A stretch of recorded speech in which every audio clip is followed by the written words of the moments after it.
Hey guys, it's Matt Haycox here. And in this video, I'm going to give you 11 great ways to invest £1,000 in your business.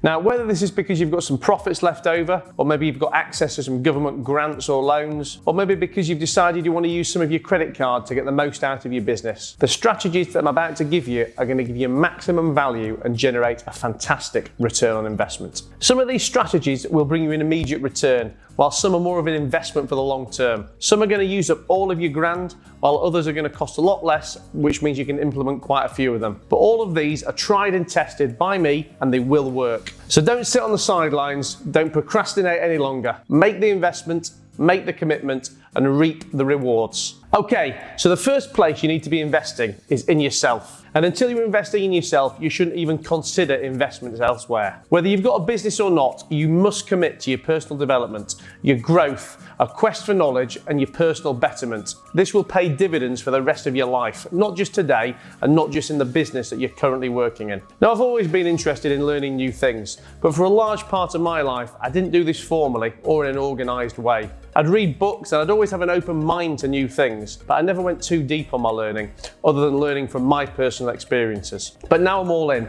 I can't get enough. I invest in my health, my fitness, my knowledge, and I also do my very best to help other people learn and develop themselves too. You actually don't need to spend a penny on personal development, as there's so much free stuff out there for you to consume. But like anything in life, spending in the right ways will usually reap better rewards than doing it on the cheap. So how can you invest £1,000 in your personal development? Well, look, firstly, you need to be buying some books. Now, there isn't much you can't learn from a great book from a great author. And if reading isn't your thing, then you need to make it your thing. And if you struggle with written books, then try the audio version. I'm actually a big fan of audiobooks because they allow me to multitask, listening and absorbing while I'm in the gym, driving, cooking, or whatever. Now, you can even speed up the playback of them so that you can listen to even more in a shorter space of time. I'm not making you any specific recommendations of books here. It really depends on which areas you're looking to learn from. But there's plenty of places you can find reviews and recommendations online for your field or your area of interest. To be honest, one of my favourite book types is biographies or autobiographies, as I love to hear the journeys of other successful people and see what I can learn from them or what mistakes they've made that hopefully I can avoid. Once you get into reading, you're going to find it easier and easier to do, and I'm sure you're going to want to ramp up your consumption. You can quite easily get to the point where you're reading a book a week, even if you've never read a book in your life. The key is to pick ones about subjects that you want to learn on, written by the right author in a style of writing that you like. You've got to make it as easy as possible for yourself. Now, after books, you need to start taking courses. Just like books, there are courses available on every conceivable subject matter, and there's free ones and there's paid ones. You can take courses in person, or you can do them online. There's sites out there like Udemy that have tons of courses on them, and there's plenty of other sites too. Now again, just like books, make sure you pick courses on subjects that interest you and that you're going to benefit from, and also ideally from someone teaching it in a style and a format that you like. Then you're not going to struggle to see it through. Now, to go alongside your quest for knowledge, you need to get yourself a gym membership, or at least sign up to some regular boot camp style classes. Now, you may wonder what this has specifically got to do with your business, but as someone who hasn't always taken his health and fitness seriously, believe me when I say you simply can't get your mind performing at its best if your body isn't at least halfway there. Now listen, I'm no gym freak by any stretch, so I can completely relate to any of you that don't like doing exercise. But I promise you, after you finish your training session, then you're gonna feel so much better for doing it, and the benefits are gonna spill over into many other areas of your life too, not just fat burning and getting fit. Now fourthly, you need to be getting yourself a mentor or a coach. Now, if you've followed me for any kind of time, you're going to know how much I bang on and on about the importance of mentors and coaches. They're going to guide you, they're going to steer you away from unnecessary mistakes, they're going to push you, they're going to hold you accountable, and much, much more. But the key is to be able to select the right ones in a world saturated with fake gurus and experts who are, to be honest, actually expert in nothing other than convincing you to give them your money. Now, there's going to be mentors that you can get that cost you nothing, and there's going to be ones that will cost big money. But the key is not to look at what they're costing, but at what value they're delivering. Now you can have formal relationships, you can have informal relationships with these people too. I now have a huge collection of mentors, coaches and experts that I surround myself with. I've got informal relationships with successful people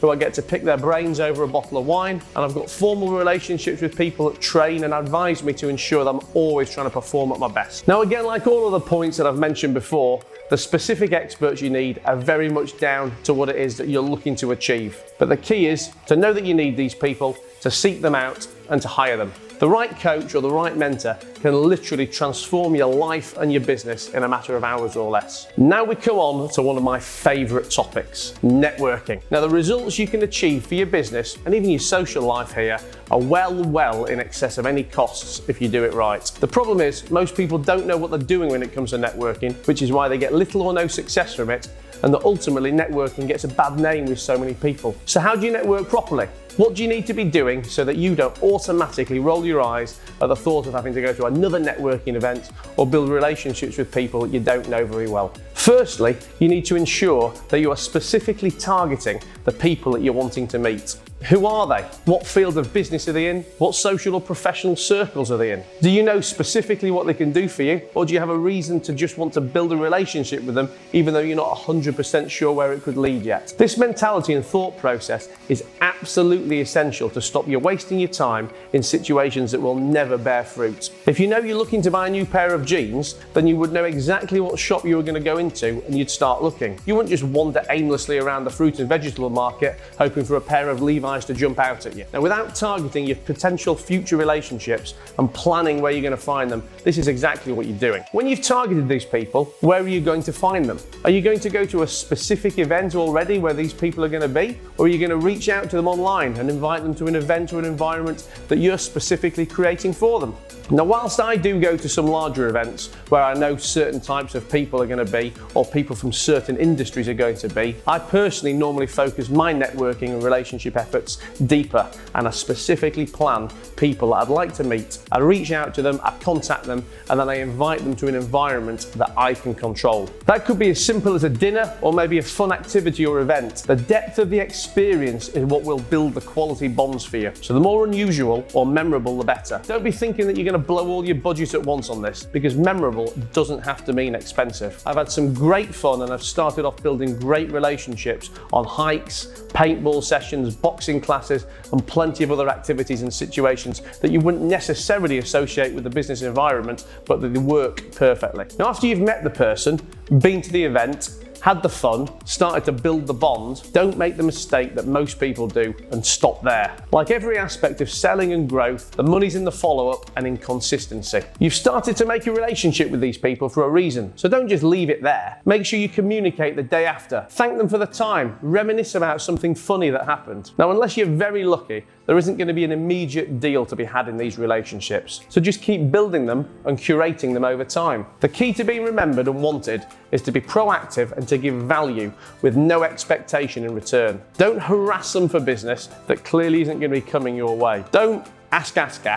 Keep it casual and not demanding. If you know someone that your new relationship should meet, then make an introduction for them. If you can help the kid out with something, then do it. These are the things that will make you more and more valuable and remembered. And then, when the time is right, the payoff will come. But what if nothing comes out of some of these relationships when you've invested heavily in them? Well, that's just life. But I'm sure you'll have had some fun times. And to be honest, I think it's absolutely rubbish to say that nothing's come from them. You may not have directly done a deal, but for sure, you're going to have met new people, had new ideas, and learned new things. There is nothing but good to come from networking and from growing your network. Now, if you follow me for any length of time, you'll hear how much I bang on and on about the importance of networking, of having a kick-ass network. And most of my success is down to the deals I've done with the relationships that I've built over the years. And no matter how much I achieve, I'm always striving to keep growing my network.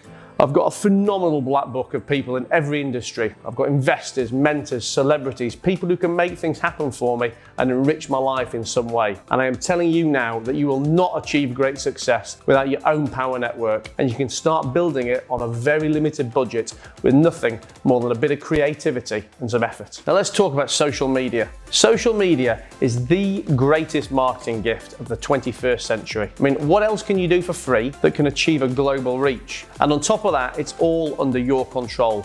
No gatekeepers, no PR guys, no censorship, just you.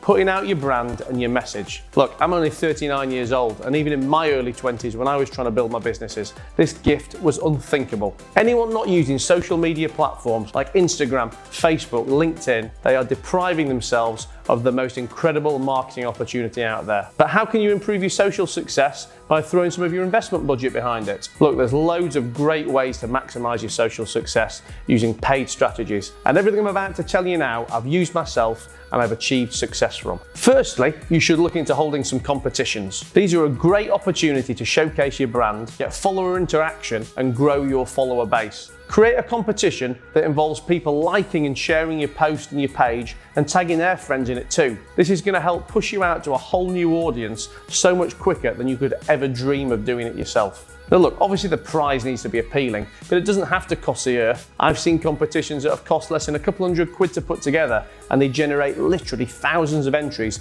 and new followers for the business. Now, influencer marketing is another great way to spend some of your marketing budget, introducing you to a new audience and generating customer confidence and trust. For those of you that haven't come across influencer marketing or don't know what it is, it's a form of marketing on social media that involves endorsements and product placements with people who have a large following or a level of influence in a field, and usually some purported expert level of knowledge. These people are the influencers. Now, when using influencers for your marketing, it can cost you anything from nothing more than some free product and a lot of outreach, right through to people who can cost you literally tens of thousands for a single post. When choosing which influencers to work with, the key is to select people who have an audience that is relevant to your business and that you want to reach, and that their association with your product is going to appear authentic. An audience that is irrelevant to you and an influencer that would never possibly use your product is a surefire way to throw money down the toilet. Now, I'd also recommend repetition in this area. I think you're much better off with a single or smaller group of influencers, but going deep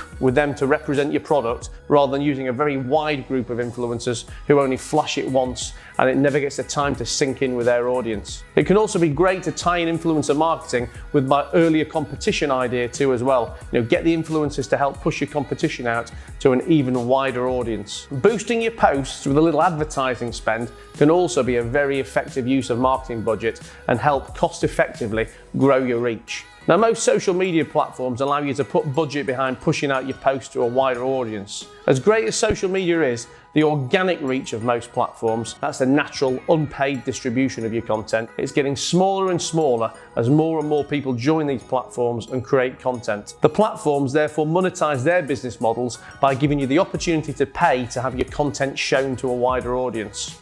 There's all kinds of criteria you can select on each platform to decide who your paid post will be seen by. And you can start it off by spending literally a few pounds a day. The actual granular tactics of what to do here are covered in some of my other videos, so be sure to check them out if you're going to give this a try. But for now, just be aware that paying to boost some of your better posts, if done properly, can be a fantastic investment. Similar to paying to boost posts on social media, the search engines like Google and Yahoo also allow you to pay to target customers looking for products and services based on the words that they are searching for. Now, undoubtedly, most of you are going to know what I'm talking about here from the times that you've used a search engine yourself to look for information or to try and make a purchase. The actual process and knowledge involved in successful paid search engine marketing is an absolute minefield to ensure that you don't waste your money and to ensure that you get maximum bang for your budget. And again, I've got so many videos digging deep on this topic, so you can learn more about it for yourselves or learn how to hire an expert to do it for you. But for now, just be aware it exists. Now, the beauty of paid search is it allows you to be so specific about what search terms you're going to show up for in front of a potential audience, ensuring that you get the absolute maximum value out of your marketing budget. Historically, it was very hard, if not impossible in certain cases, to track the effectiveness of advertising budgets and marketing campaigns. But with paid search, you can track to the penny the success of your campaigns, the origins of your customers, and then you can tweak and change accordingly if you're not happy with the results? How would you like to spend your investment money on a holiday? How is spending money on taking a holiday possibly considered investing in your business, I hear you ask? Look, to be operating at your best, you need to be relaxed, you need to be fresh, and you've got to have a clear head. And these are just some of the benefits that can be achieved from taking the right kind of holiday or break from your business. But there is also so much more to be gained too. Having time away from your business in the right environment allows a perfect opportunity for your creative juices to get flowing. It's thinking time to generate ideas, you're going to meet new people, experience new cultures, be in new environments, all away from the stress of the day-to-day in your office and your business. You're going to find yourself coming up with solutions in no time to those problems that have plagued you for years. Now, as many of you know, I'm a massive travel fan. I love it for the experience and the networking that I get to do. I get to add to my contact base people from all around the world. But I also suffer at times when I go away because it highlights to me the holes in my team and the flaws within my businesses that are too reliant on me. So I also always try and use this time to fix these issues, to decide who I need to recruit, and to make sure that not only will I enjoy future breaks even more, but that my businesses are becoming more and more valuable as they can not only survive without me, but they can thrive in my absence. Don't worry if you don't want to blow all your budget on a holiday. Even just a day trip to the spa or a night or two in a tent with no phone signal will work wonders for you and your mind. Now, just like investing in a break or a change of scenery for yourself to recharge the batteries and to get your mind working differently and better, the same can be achieved with your team by getting them out of the office and bonding together in some team building activities. Now, as much as a few pints down the pub is fun and it's better than nothing, with a bit of thought, there are many better and great ways to get your team refreshed,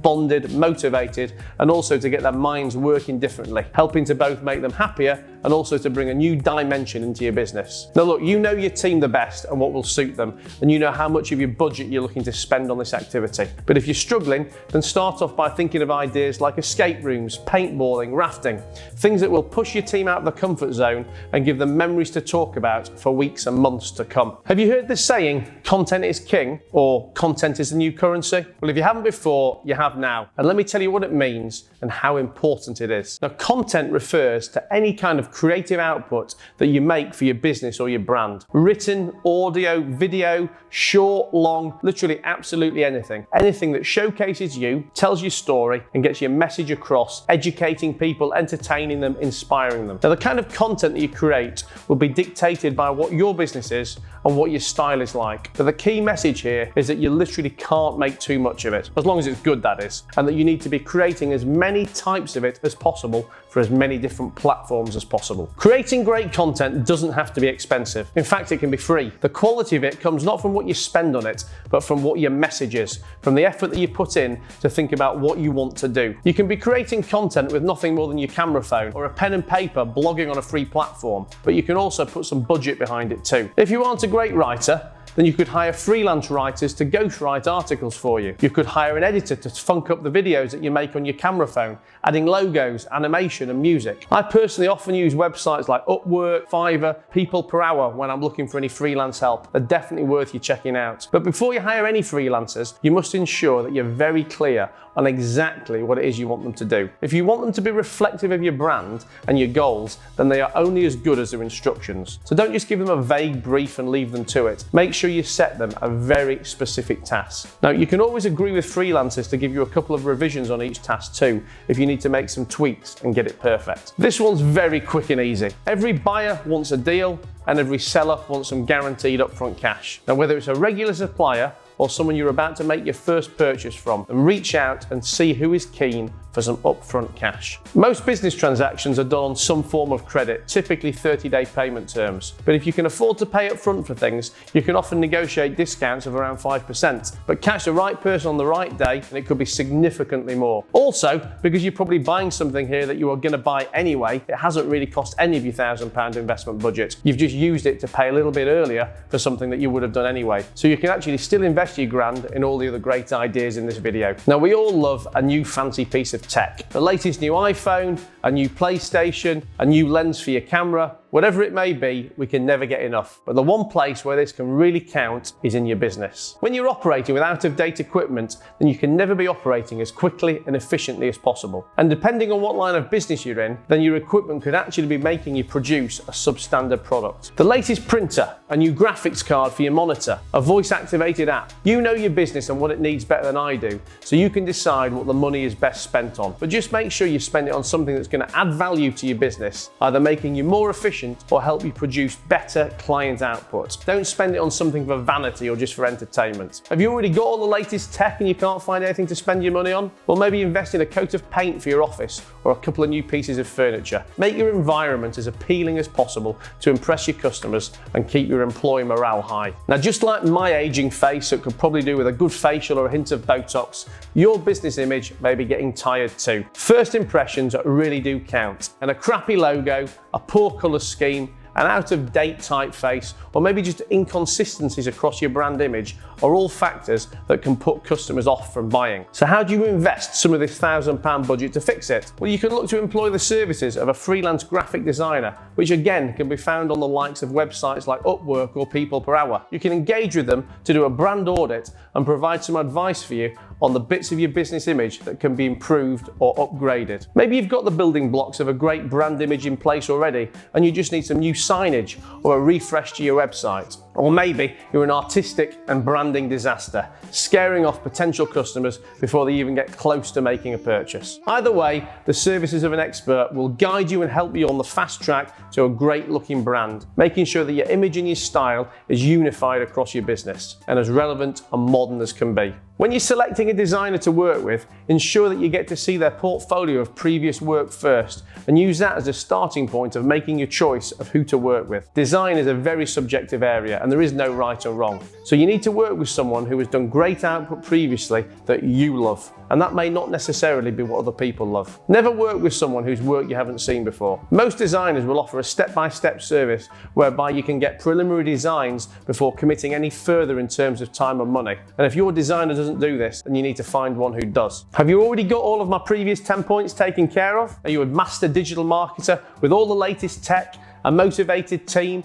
a refreshed mind, and you're smashing out great content whilst eating your breakfast? Look, I'd be very surprised, but if you are, then I'm also very jealous too. But don't worry, there is still something you can do with that money. You can use it to start generating a new income stream. Maybe this will be in your existing business, or maybe it'll be in a totally unrelated business or field. Multiple income streams are a whole topic in themselves, so check out some of my other videos if you want to dig deeper on the subject. But for here, just know that multiple income streams provide safety and diversification, and they are the foundation of any great wealth building strategy. There's no right answers to which income stream you should be starting.